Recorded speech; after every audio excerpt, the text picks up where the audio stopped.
A solar company that our I-team has investigated is now facing legal action from nearly a dozen Texas families. Earlier this year, we revealed a pattern of complaints that had built up against Sunnova Energy, accusing it of preying on the sick and the elderly. Andrea Lucia tonight with how the I-team's reporting may have actually helped connect some of those customers. As part of our initial investigation, we got a list from the Texas Attorney General of customer complaints about Sunnova. One of the customers we spoke to saw that in our report, got the same list from the AG's office, and started making calls to see who wanted to team up to take on the company. I went out and I found this group of people. I basically asked, have you been ripped off by Sunnova? Terry Blythe is among 11 people now taking the Houston-based solar company Sunnova to arbitration, seeking compensation for the grief she says they caused her late father and elderly mother. All I know is that it's been hard. Their home was in really poor shape and mesquite. When her parents' home began to fall apart, Blythe rushed to move them out and to sell the property to pay for their care. Start contacting investors, and they're like, they don't want to buy the house. It wasn't the condition of the home that drove away buyers, she says, but what was on it. It's like you've got solar panels and there's a contract. Blythe discovered a door-to-door salesman convinced her father, Willie Donahue, to sign a $34,000 contract with Sunnova to put panels on the house. It had foundation issues, it had plumbing problems, and the last thing they needed were solar panels. But that's what they were sold, with the promise of you'll save money and you'll never have to pay anything. And that's what they said, that this wasn't going to cost any money? Basically, yes. Sunnova's contract with the Donahues highlights the fact the panels cost nothing up front, with nothing due as signing and no installation fee. It's not until page 18 in smaller print that the cost starts to become clear, and even later that Sunnova isn't guaranteeing any electricity savings at all in return.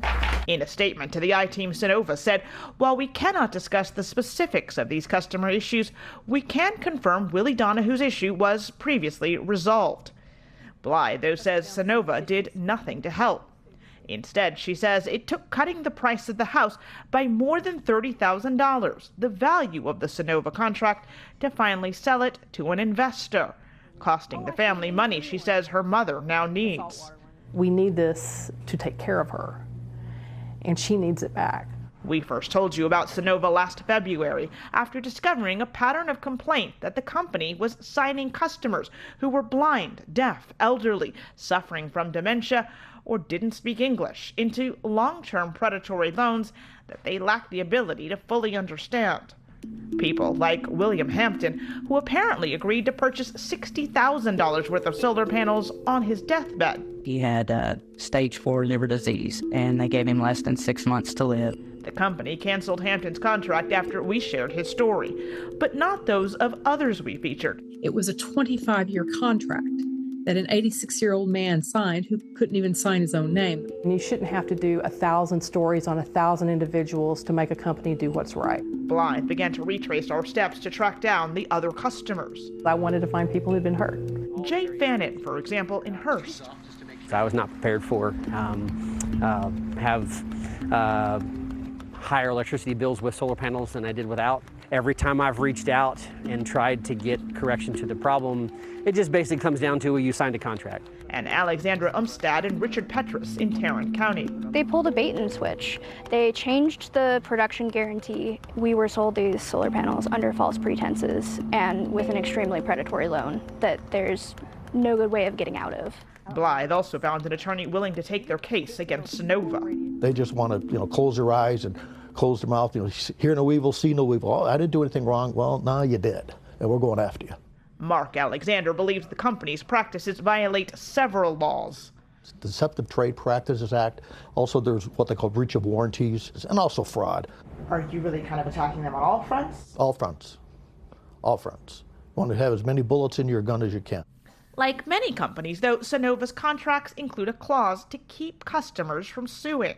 They hide arbitration agreements in there. It's really hard to get out of arbitration, or avoid arbitration, I should say, when it's in the contract.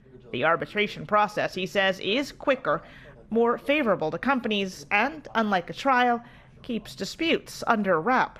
You can walk into a courtroom and watch any kind of trial you want, civil or criminal. You can't just walk into our office here and watch an arbitration. Settlements can be private, and Alexander says they often include non-disclosure agreement to keep customers from sharing the details of their dispute and how much they receive. Is that something you would sign? It depends. Part of me feels like a sellout. That question kind of hurts. You're going to have to pay for that. You're going to have to pay for that. If you don't want my client, Mr. and Mrs. Smith, telling a neighbor or being interviewed by Andrea at Channel 11 in Dallas here, well, you have to pay for that silence. Ultimately, she says she'll do what's best for her mother. As we have been through, a year and a half of pure hell.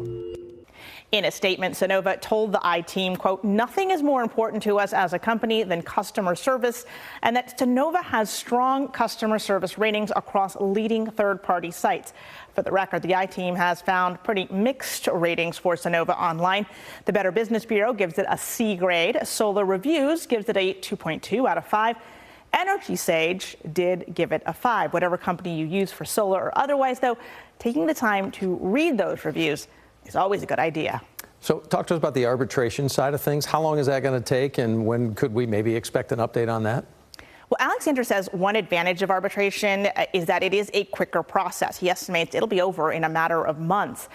And if there are NDAs involved, there is a good chance whatever happens won't be made public. That would be frustrating for many, right? The more public info, the better. Andrea, thanks for taking us inside. We appreciate it.